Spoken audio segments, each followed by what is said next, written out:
नमस्कार, मैं संगीता आप सभी का अपने YouTube चैनल कुछ खास पल अपनों के साथ में दिल से स्वागत करती हूँ। हमारे संस्कार हमारे द्वारा किए गए कर्मों से बनते हैं। हम जो भी कर्म करते हैं, अच्छा या बुरा, वैसे ही हमारे संस्कार भी बनते हैं। अगर हम अच्छा कर्म करें तो हमारे संस्कार अच्छे बनते हैं, और अगर बुरा कर्म करें तो उससे जो बुरे संस्कार बन जाते हैं उसे फिर बदलने के लिए बहुत मेहनत करना पड़ता है। इसे हम ऐसे देखते हैं, अगर एक पेपर के ऊपर आप एक लाइन खींचते हैं हल्की सी, तो उस लाइन की छाप उस पेपर के पीछे दिखाई नहीं देती। लेकिन अगर हम उसी लाइन के ऊपर बार बार लाइन करते जाए तो न केवल वो लाइन गहरी होगी, पेपर के पीछे दिखेगी, बल्कि पेपर फट भी जाएगा। हमारा व्यक्तित्व भी वैसा ही बनता जाता है। एक ही बुरे संस्कार को दोहराते दोहराते हम अपने अंदर इतने जख्म, इतने घाव पैदा कर चुके हैं जो हमें तकलीफ देती है। लेकिन हम अपने कर्मों में इतने लीन हुए रहे हैं कि हमें पता ही नहीं चलता है कि जो भी दुख या जो भी तकलीफ, जो भी कष्ट हमें आज हो रहा है, ये हमारे ही कर्मों का परिणाम है। हम क्या करते हैं कि हम अपने कष्टों का जो वजह है, कष्टों की वजह हम दूसरों को बना लेते हैं। अपनी तकलीफ की वजह हम दूसरों को समझने लगते हैं कि उसकी वजह से मुझे ये तकलीफ हो रही है, लेकिन वास्तव में ऐसा होता नहीं है। बाहर वाला व्यक्ति केवल हमें दर्पण दिखाने का काम करता है। मान लेते हैं कि कोई व्यक्ति दिन भर में एक बार क्रोध करता है, तो ये बात आई गई हो जाती है, इसका खास प्रभाव नहीं पड़ता। लेकिन अगर कोई इंसान दिन भर में 15 से 20 बार क्रोध करे तो उसका संस्कार क्रोध करने वाला हो जाता है। साइंस ने ये बात सिद्ध की है कि अगर कोई व्यक्ति एक बार क्रोध करता है तो उसके शरीर के अंदर एक तरह की रसायन का निर्माण होता है। फिर शरीर को नॉर्मल कंडीशन में आने के लिए 3 घंटे का समय कम से कम लगता है। अब आप ही ये कल्पना कर लीजिए कि अगर कोई इंसान 15 से 20 बार गुस्सा करे तो फिर उसके शरीर की क्या हालत होगी। इसका मतलब ये है कि उस इंसान का शरीर नॉर्मल हुआ ही नहीं, और फिर उसने क्रोध कर दिया तो उसके अंदर जो एसिड बन रहा है, बार बार जिस एसिड का निर्माण हो रहा है, उससे उसके अंदर बीमारियों का भी निर्माण होगा। क्रोध से केवल आप खुद का ही नुकसान करते हैं, और अगर आप किसी पे क्रोध करते रहोगे तो सामने वाला इंसान आपके क्रोध को भी हल्के में ही लेगा कि ये तो हमेशा क्रोध ही करता रहता है। अगर आप किसी की बेइज्जती करते हैं, किसी के साथ बुरा करते हैं, तो आपको उस कर्म का फल देर सबेर भोगना ही पड़ेगा। किसी विद्वान ने ठीक ही कहा है कि ये ब्रह्मांड हमारे शरीर की तरह है। हमारे शरीर के किसी अंग में अगर चोट लग जाए तो उसका असर पूरे शरीर को होता है। उसी तरह अगर हम किसी भी इंसान को तकलीफ दें और ये सोचे कि ये तो हमारा अपना नहीं है, इसे तकलीफ देने में हमारा क्या जाता है, तो आप गलत सोच रहे हैं।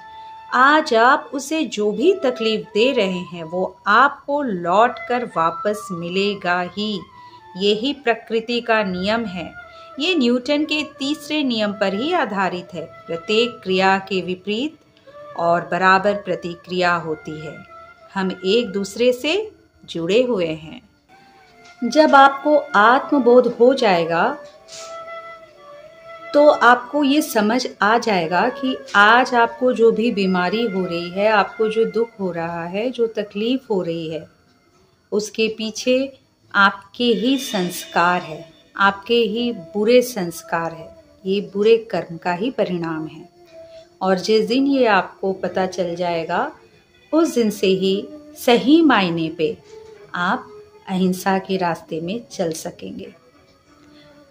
हम अपने ही संस्कारों के द्वारा खुद को दुख पहुंचाते हैं, कष्ट पहुंचाते हैं।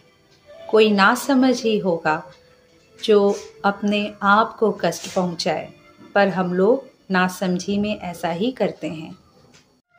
आप देखे होंगे कि पहाड़ों से पानी बहता रहता है, पानी के पत्थरों से लगातार बहते बहते वहां उसके जाने का रास्ता बन जाता है। बहता हुआ झरना अपने जाने का रास्ता बना लेता है, वो उसी रास्ते से जाता है और उस पत्थर पर निशान छोड़ देता है।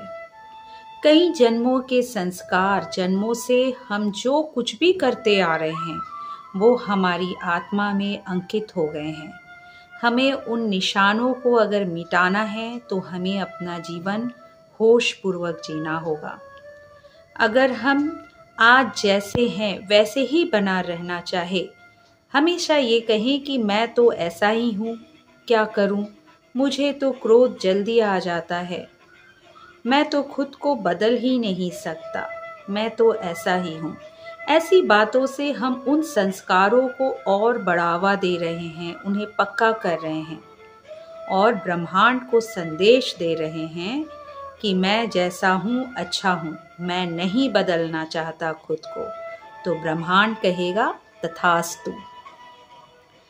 अगर आप किसी ज्योतिषी से अपना भविष्य पूछेंगे और अगर वो बता दे कि कुछ वर्षों में आपको बड़ी बीमारी होने वाली है, तो आप उसी क्षण से डरने लगेंगे।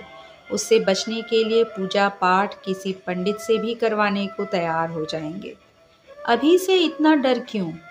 जो आपके साथ होने वाला है वो हुआ नहीं है अभी तक ना, तो फिर भविष्य का निर्माण अभी होने वाला है। जो होने वाला है वो आपके ही कर्मों का फल होगा, इसलिए आपको ही अपने कर्मों को सुधारना होगा, कोई और नहीं सुधार सकता। जब तक आपकी बीमारी का समय नहीं आ जाता, आप ही पूजा कीजिए, ध्यान कीजिए, अपने कर्मों को सुधारिए, अपने खाने पीने का विशेष ध्यान रखिए, योगा कीजिए, सजग रहिए, किसी की बुराई नहीं कीजिए, निंदा नहीं कीजिए, सबकी सहायता के लिए उपस्थित रहिए।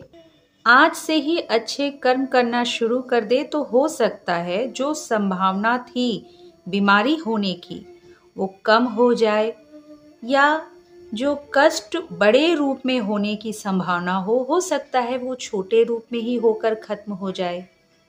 जो ऊर्जा हमसे निकलती है वो कई गुना होकर हमारे पास वापस आती है।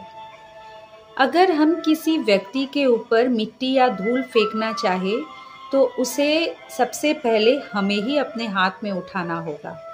हो सकता है वो धूल उस व्यक्ति तक पहुंचे ही नहीं, लेकिन उसके पहले हमारा हाथ ही गंदा हो जाता है। हम किसी के बारे में बुरा सोचे या बुरा कहें, उसका असर हम पर ही होता है, हम अपना ही नुकसान करते हैं, क्योंकि हम इस ब्रह्मांड रूपी शरीर के एक अंग हैं और हम सब एक दूसरे से जुड़े हुए हैं। हम अगर पानी में पत्थर फेंकेंगे तो उसकी तरंगे चारों ओर फैलती है और हम तक पहुंचती है। हमारे ही संस्कारों का परिणाम हम तक पहुंचता है। अगर डाकू रत्नाकर साधना करके ब्रह्मज्ञानी हो सकता है, वाल्मीकि बन सकता है, तो कोई भी इंसान बन सकता है। ये तभी हो सकता है जब हम वर्तमान पल से ही सही कर्मों का चुनाव करें। जब रत्नाकर को आत्मबोध हुआ और उसने हिंसा का मार्ग छोड़ दिया, ऐसा नहीं था कि वो साधना के साथ साथ हिंसा भी करते रहे। उन्होंने उस पल से ही नए रास्ते का चुनाव किया, नए संस्कार का चुनाव कर उन्होंने अपना जीवन बदल दिया। अक्सर हम अपने घर में ही किसी कमरे का अगर ध्यान ना रखें, सफाई ना करें, तो वहाँ गंदगी हो जाती है, सब कुछ बिखरा हुआ अस्त व्यस्त हो जाता है। हमें अपने जीवन का भी पूरा ध्यान रखना चाहिए। स्वयं को थोड़ा समय दे, स्वयं से मित्रता करे। दुनिया के साथ तो बहुत मित्रता कर ली, इसे होश पूर्वक जिए। हम अपने पुराने संस्कारों को बदलकर ध्यान पूर्वक जिए तो हम अपने जीवन में आने वाली चुनौतियों का सामना करने के लिए तैयार रहेंगे और हमारा मन भी शांत रहेगा। यदि आपको मेरा ये वीडियो पसंद आ रहा है तो प्लीज़ इसे लाइक कीजिए और अगर मेरे चैनल में नए आए हैं तो इसे सब्सक्राइब कर लीजिए। अगली बार एक नए विचार के साथ आपसे फिर मिलेंगे। नमस्कार।